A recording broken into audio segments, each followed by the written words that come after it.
Hey y'all, it's Kira for Fringe Recaps, and I'm sorry this is very late because I was stupid today and I was planning to make them today, and then I spent all this time on the internet and forgot about it, and I was like, really?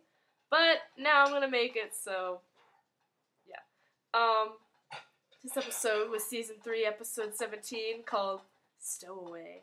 And it was awesome because it was full of like freaking amazing, fantastic guest stars. Well, I guess it's really only 2 guest stars, but they were really awesome guest stars. One was Paula Malcolmson, aka Amanda Greystone from Caprica, who was like my favorite character, but Caprica's canceled. Sob. But she was really awesome in this. She was like the main pace person, and she was really good. And also, probably none of you even noticed this, but I did. The person who played the nun, that she was only like in a scene for a few seconds, but like Paula went to this church. Well, not Paula. I mean, person who Paula played. Her name was Joan, I think. She went to the church and like she was talking to the nun and stuff. And the nun was this woman who was in like 2 episodes of the X-Files. Well, from what I've seen, maybe there's more. But I think it was season 1, that episode, Roland, with the mentally disabled guy who was killing people through his mind and stuff, and he was in love with another girl who was at the same mental hospital, and I thought that episode was really good, like, really good acting between the 2 characters. It was so sweet. So, yes, she was the girl that Roland fell in love with, and also she was in another episode, I forgot. She was a really minor character, like some friend, but when I saw her, I was like, oh my gosh! So, yes, X-Files. You'll see it everywhere. So, those were the awesome guest stars. Moving on to the actual plot.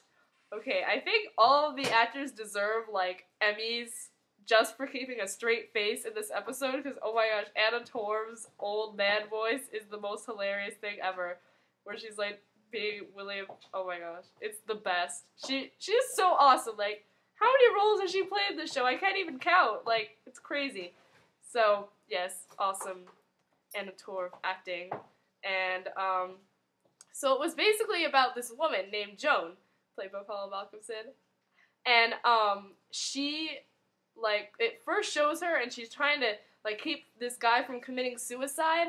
And then, like, when he jumps, she jumps with him, and they fall onto this car, and she's, like, on top of him on the car, and she just, like, gets up and, like, walks away, like, oh, nothing happened, you know, I just fell on top of a car from a building, whatever, and it was weird, and so then they started investigating, and then introducing Lincoln from this universe, and he has, like, hipster glasses. Oh my gosh, he's so awesome, but he's totally opposite from in the alternate universe, obviously. He doesn't even know what Fringe division is, and so...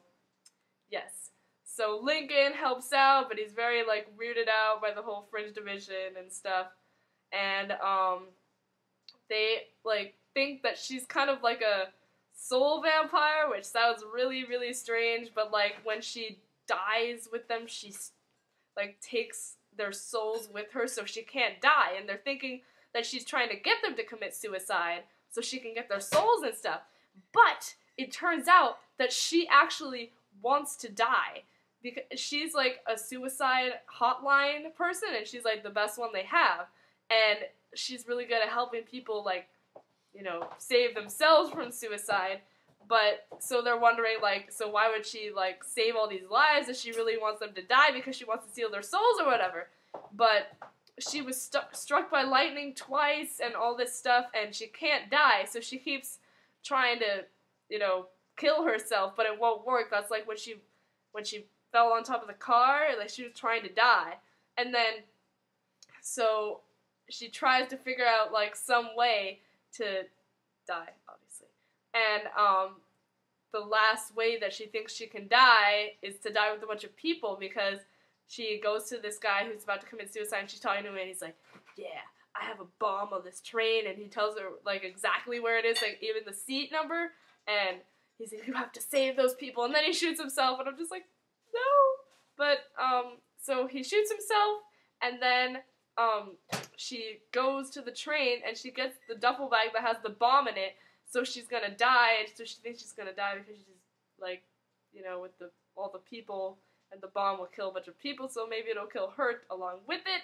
But then they find out, and then, like, Walter and Belle, I don't even know how they even figured it out, but, like, they figured out exactly which train she was on, so then they all get there like a boss, and they're, like, running through the whole train, but she's not even in there because she ran into this field, and she's all crying, she's like, why? I just don't understand why.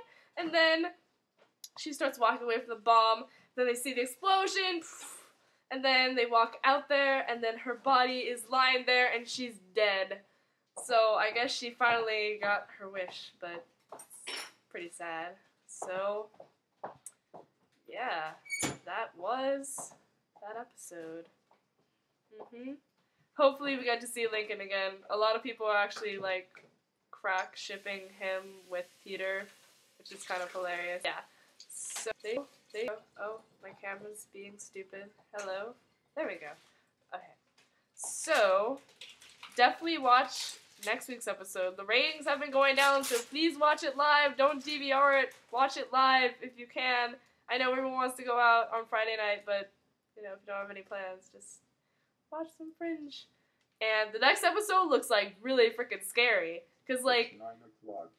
Sorry, that was my computer. Like, they kidnap Olivia, these people, and they try to do some freak test, and she's pregnant, so, like, her baby's getting offended. I'm like, the poor baby. And I feel bad for Olivia, even though, I hate Olivia. Well, I don't really hate her anymore, I guess, but I don't know. It's Fringe writers are geniuses. You twist my emotions. So, there we go. Yeah. I'll see y'all later.